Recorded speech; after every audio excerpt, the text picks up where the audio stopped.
Hi everyone, welcome back to my channel. In this video, we are going to discuss about critical reading as a reasoning under determining textual evidence. At the end of our lesson, you should be able to do the following learning objectives such as number 1 is to determine textual evidence to validate assertions and counterclaims made in a text read.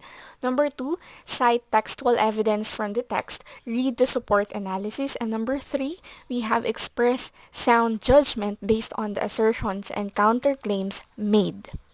Before we dig deeper to the lesson itself, let's have first an activity.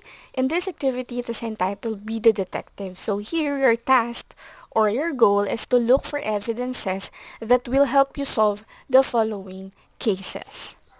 Let's have the first case, which is murder at school. So here is the scenario. On the first day of school, someone murdered a history teacher. There were 4 people at the school that the police suspected had done it. The landscaper, a math teacher, a basketball coach, and the principal. These were their alibis. The landscaper said he was outside cutting the lawn. The math teacher said he was giving a mid-year test. The basketball coach said he was running practice drills with his players. The principal said she was in her office. Now, after giving their alibis, the police arrested the killer immediately. Who killed the history teacher and how did the police know? You can pause this video and try to figure out who is the killer. The correct answer is it was the math teacher. Now, here is the evidence. Based on the story, it is the first day of school and the math teacher's alibi was he was giving out a mid-year test, which is very impossible because, as I have said earlier, it was the first day of school. And yeah. So what's your reason why you are giving a mid-year test? That is incredibly suspicious. Let us have our second case, which is science case. A chemist was murdered in his own lab. The only evidence was a piece of paper that had the names of chemical substances written on it. The substances were nickel, carbon, oxygen, lanthanum, and sulfur. The chemist only had 3 people come by his lab on the day of the murder. Fellow scientist Claire, his nephew, Nicholas, his wife, and his friend Mark. The police arrested the murderer right away. Now the question is, how did they know who it was? Now let's check if your guess is right. We have, it was a Nicholas. Here is the evidence. Look closely at the piece of paper. If you combine the abbreviations of the chemical substances on the paper, you'll get a name Nicholas. So Ni stands for nickel. Ka stands for carbon. O stands for oxygen, and La stands for lanthanum, and of course S stands for sulfur. Very impressive on the part of the victim because at that point he was able to give hint about who was the person behind that murder. And that's it. Now class, if all your guesses are correct, then well done, very good. You did great in determining the evidences. Now we have here the following questions that we need to answer and we need to determine at the end of our lesson. The first one is, what do you mean by evidence? You can write your answer on the comment section. And yeah. Second question, we have, what do you mean by text? That's it. Learners or class, in determining textual evidence, of course, we need to scrutinize what is the definition of the text and of course the evidence itself, textual or evidence. Now when we talk about text, it has something to do with written works. Whatever written works it is, that falls under text. A written work, any written work. On the other hand, we have the word evidence. It is also synonymous to the word giving proof. Yeah, when you are talking about evidence, you are looking for proof in order for you to support your claim or to support your viewpoint or standpoint. Now, always remember class that text plus evidence is equal to citing proof in reading. Not only in reading but also in reasoning. What is textual evidence? Now, textual evidence is the information gathered from the text that support one's assertion or counterclaim about the text. And we have here, maybe you are not familiar with the following words na naka-highlight. We have assertions and counterclaim. So later, I'm going to give you its definition about assertion or counterclaim. Now, class, when we are talking about textual evidence, it is about datas, or data, or information that we gather. Maybe it could be from the internet, from the book, from the magazine, article, and etc. Wherein, by the use of it, we can be able to support or back up our belief, our standpoint on a certain topic or issue. So that's it. We are going to gather textual evidences for us to back up our claim. Now, what is an assertion? Assertion is a statement used to make a declaration or to express strong belief on a particular topic. It is whether you are agree or disagree on a particular topic or issue, and that's your assertion. That is your belief. That is your stand. That is your point of view or your perspective. Your assertion defines your point of view. Yeah. I have here an example, assertion of someone or a belief of someone or a standpoint or a point of view or maybe a perspective of someone who is against death penalty. Here is his or her assertion. We have the idea that the death penalty will rid the country of drugs is simply wrong. The resumption of executions will not rid the Philippines of problems associated with drugs or deter crime. It is inhumane, ineffective punishment, and is never the solution. The Philippines' attempts to reintroduce it are clearly unlawful. So this statement clearly shows the assertion of someone who is against death penalty. As you can see, the highlighted words such as simply wrong, inhumane, ineffective, never, solution, and unlawful, those are the words that he or she used in order for him or her to assert or to give his point of view that he or she is against about death penalty.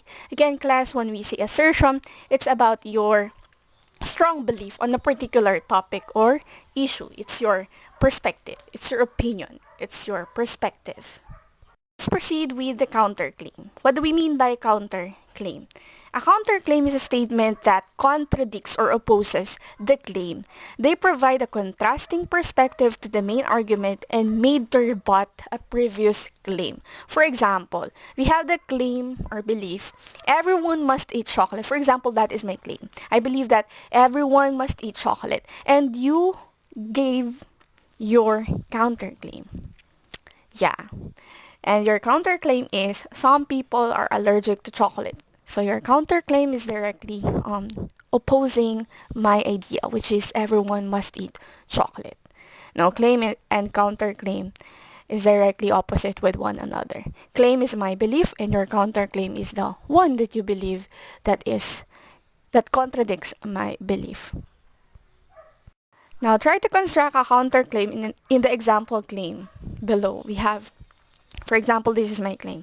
Watching television strengthens the family relationship. And I want you to try to construct a counterclaim apart with this topic or with this claim that I have. Watching television strengthens the family relationship. You can put your counterclaim or you can put your answer on the comment section. And yes, I'm gonna read it if I have time. Definitely I will be giving you a time. And yes, remember, class, when we are talking about counterclaim, it is a statement that contradicts the claim. It contradicts or it opposes the claim. How to express sound judgment about the text? Let's know how to express it. I have here how many steps? We have 5 steps in determining on how to express sound judgment about the text. The first step is state your idea about the text.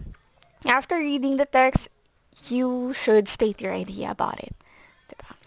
Number 2 is to determine evidence from the text. Look for clues and keywords which will support your ideas or idea about the text.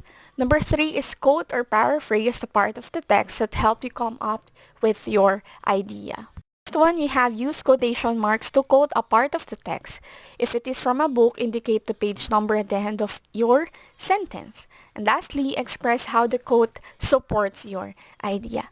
Learners, class, it's very important to back up always your main idea or your idea on a particular topic or issue, because without giving a backup or without providing evidences which will support your idea, it might be the reason why your claim is not that strong enough to support everything that you believe.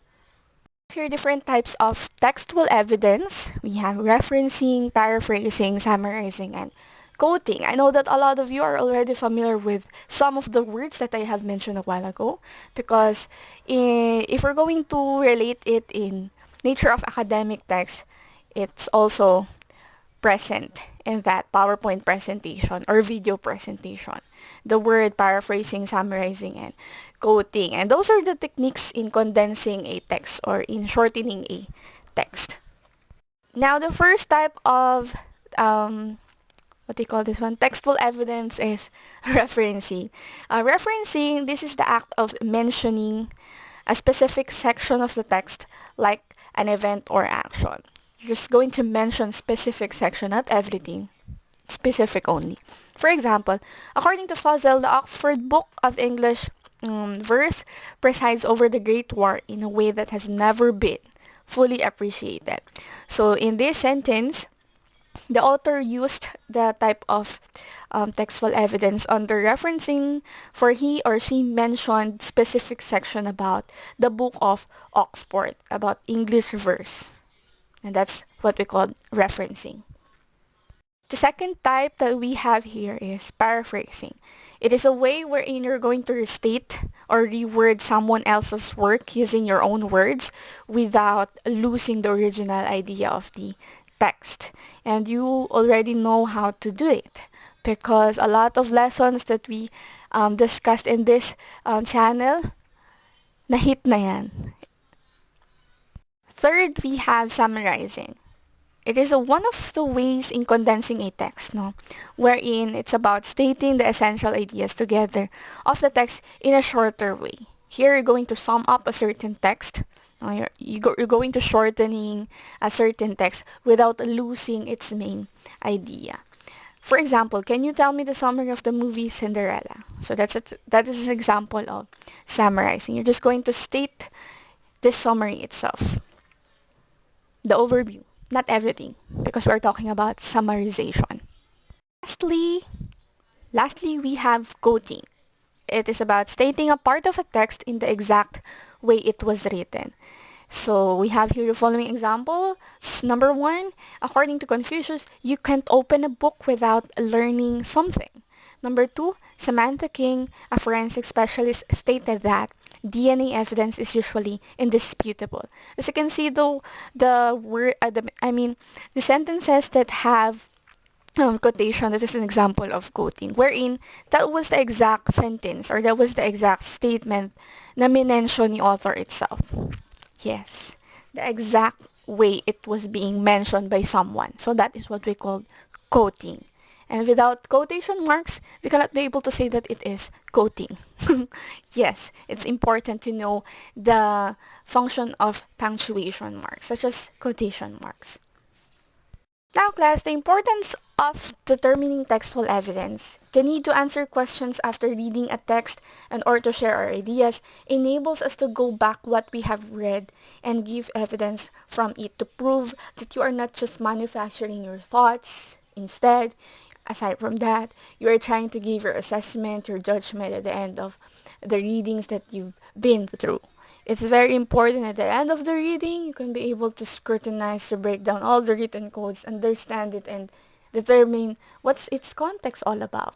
And at the same time, it's very important to know how to determine evidences, textual evidences, which will help you to give your statement or any written works more equipped. Now, in order for me to know if you really learned this lesson, let's have this let's try. I want you to somehow try this activity. Let's proceed to the instruction.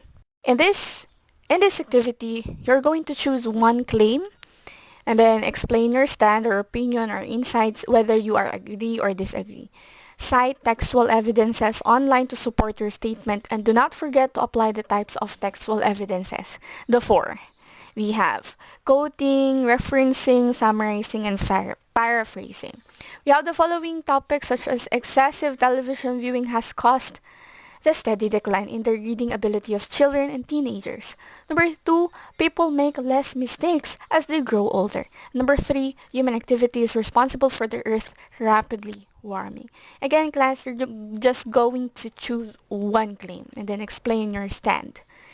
And of course, I want you to apply the textual evidences that we have discussed. Might as well with the types, okay? So if you have questions, then feel free to comment down below. Or yeah, that's it. Do you have questions? Clarifications? That's great. Thanks for watching. See you in my next one. Please like, leave a comment, subscribe, and hit the bell button for more lessons to learn. Bye!